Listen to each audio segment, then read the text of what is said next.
I found out my girlfriend was cheating in the most bizarre way possible. All right, Reddit. I never thought I'd be the type of guy to air my dirty laundry online, but this story is just too wild not to share. Buckle up because this is about to get weird. To give you some context, I, 28M, have been dating Emily, 26F, for almost 2 years. On the surface, everything was great.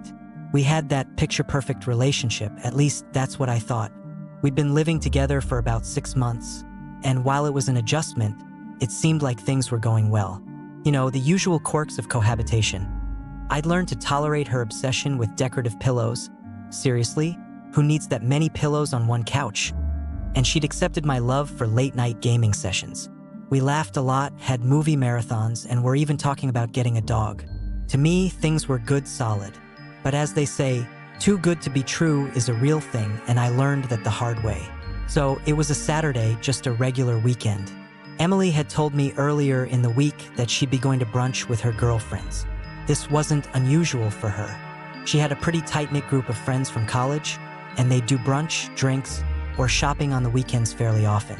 I didn't think much of it. She was her usual self that morning. Smiling, sipping her coffee, teasing me about my bedhead. She kissed me on the cheek, grabbed her oversized tote bag, the one that always seemed way too big for just brunch, and left with her trademark, "Love you, babe." I didn't think twice about it. I had plans to meet up with my buddy Dan to watch the football game, so I figured it was just another lazy Saturday. A couple of hours later, Dan texted me to see if I wanted to meet up with him at the farmer's market nearby. He and his girlfriend were heading there after the game to pick up some stuff for dinner, and they thought it'd be fun if we all hung out. I texted Emily to see if she wanted to meet up after brunch, figuring she might like the idea. My text, *, how's brunch? Want to meet us at the farmer's market later. *, I wasn't expecting an immediate response. Emily's pretty chatty with her friends during these outings, so when 10 minutes went by without a reply, I brushed it off. But something felt off.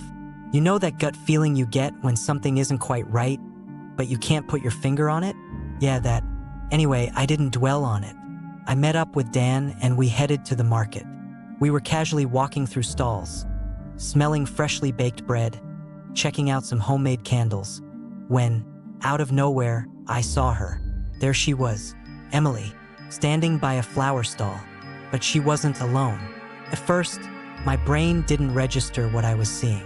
I thought, oh cool, she's here. Maybe brunch ended early, and she decided to surprise me. But then I noticed she wasn't with her friends.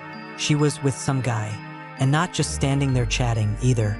They were standing really close, closer than any two friends should be standing. My heart skipped a beat, but I kept telling myself, there's got to be an explanation for this. Dan, who was oblivious to the internal panic attack I was having, nudged me and said, "Hey man, isn't that Emily?" I nodded, but I couldn't speak. I was frozen, just watching them, my hands starting to shake. Then it happened. Emily reached up, grabbed this guy's face, and kissed him, right there, in broad daylight, at the freaking farmer's market. I don't know how long I stood there, completely shell-shocked. Felt like the ground had dropped out from under me. Dan must have noticed the look on my face because he grabbed my arm. "Dude, are you all right? Who the hell is that guy?" I couldn't answer. All I could do was stand there, my mind racing, my heart pounding in my chest. Finally, I snapped out of it and did the most ridiculous thing ever. I pulled out my phone and took a picture of them. Yup, instead of storming over and confronting her, I became that guy, the guy who takes evidence. I wasn't even sure why I did it at the time, but I knew I needed proof. Maybe I thought she'd try to gaslight me later, tell me I was imagining things, or spin some elaborate story. But now I had the picture. There was no denying what I saw. Dan, being the great friend he is, stayed quiet for a few moments before gently saying, "Bro, what do you want to do?" I shook my head, still trying to process. I don't know. I can't believe this. I just can't believe she would do this.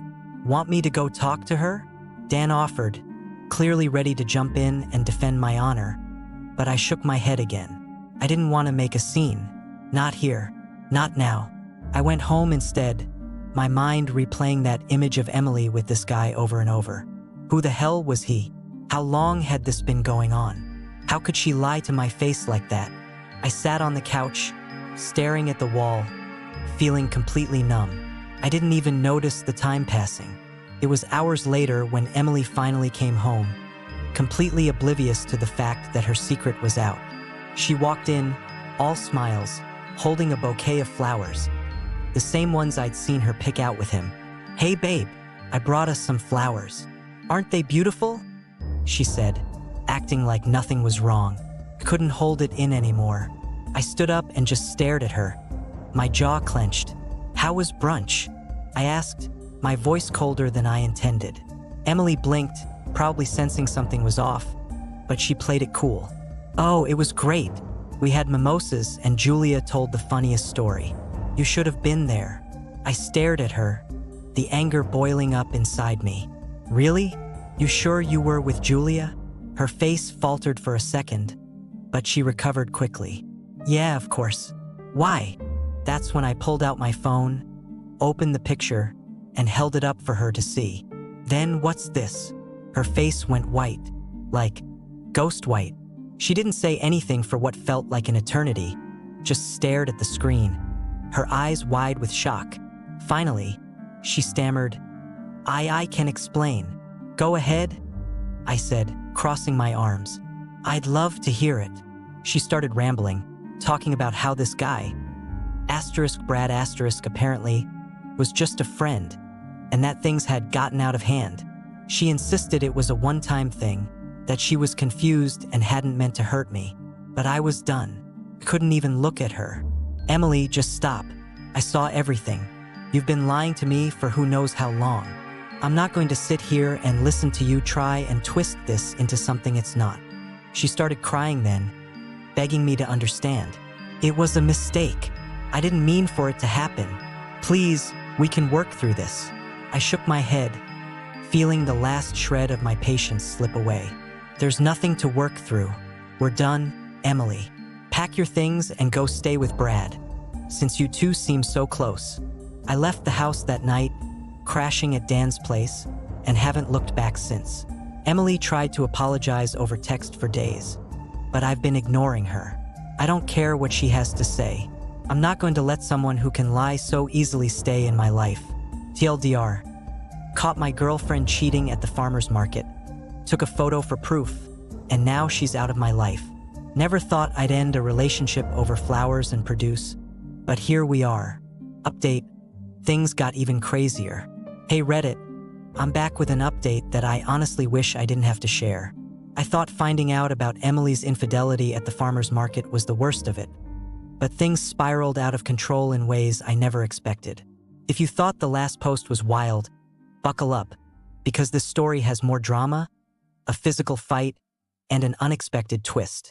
To quickly summarize for those who didn't read the original post, I, 28M, found out my girlfriend of 2 years, Emily, 26F, was cheating on me with some guy named Brad. I caught them kissing in broad daylight at a farmer's market. I took a picture for proof and confronted her later, kicking her out of my apartment. I thought that was the end of it, but boy was I wrong. After I kicked Emily out, I went full no contact. Blocked her on everything, deleted our old photos, and focused on moving forward. I didn't want anything to do with her or the mess she'd made. But a week later, out of nowhere, I got a call from an unknown number. Normally, I ignore random calls, but for some reason, I picked this one up. It was Brad. "Brad, hey man, I know you probably hate me right now, but we need to talk." Me, "Why would I ever want to talk to you? You slept with my girlfriend." Brad, "Listen, I had no idea she was seeing you. Emily told me she was single. There's more you need to know." Hearing this guy on the phone was surreal, but my curiosity got the better of me. We agreed to meet at a coffee shop the next day. I was already expecting some kind of twisted explanation, but I had no idea what I was walking into.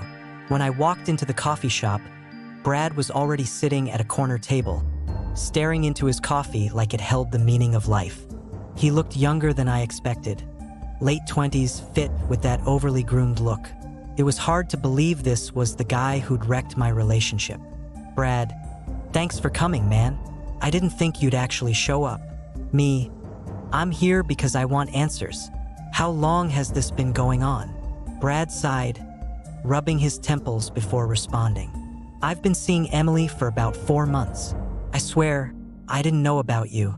She said she was single and that she'd just gotten out of a long-term relationship. He pulled out his phone, scrolling through texts and showing me photos of them together. Dates, romantic getaways, even pictures of her at his apartment.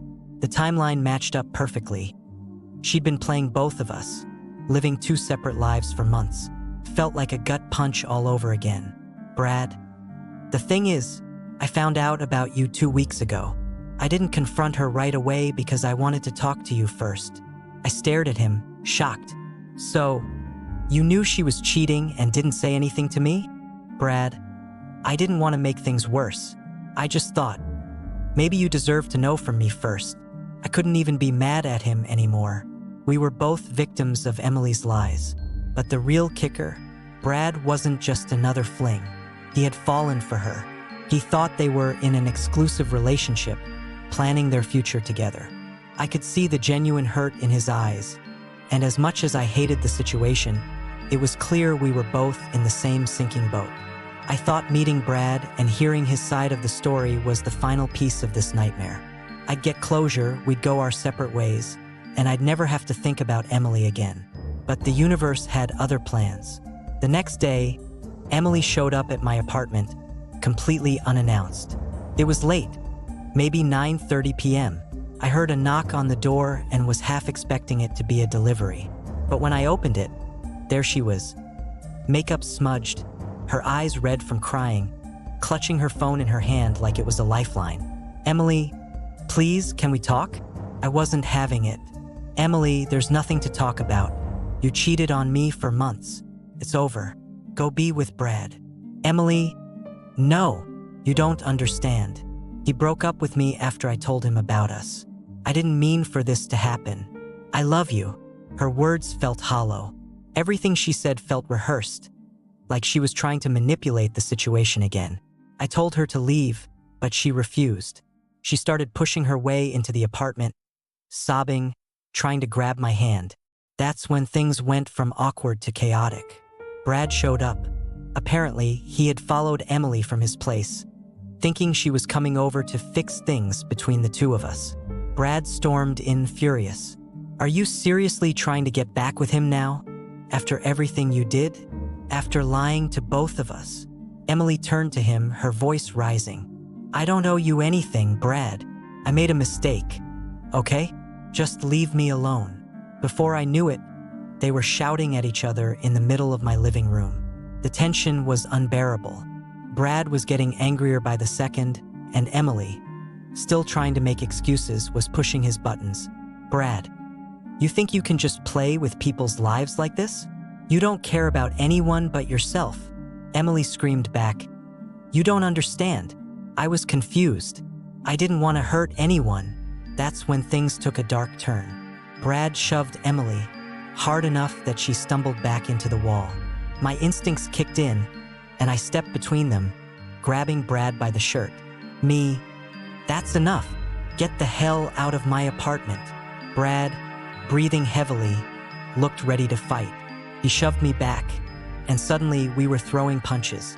It was a full-on brawl, fists flying, furniture knocked over, the coffee table flipped. It felt like everything was happening in slow motion, but at the same time, it was all a blur.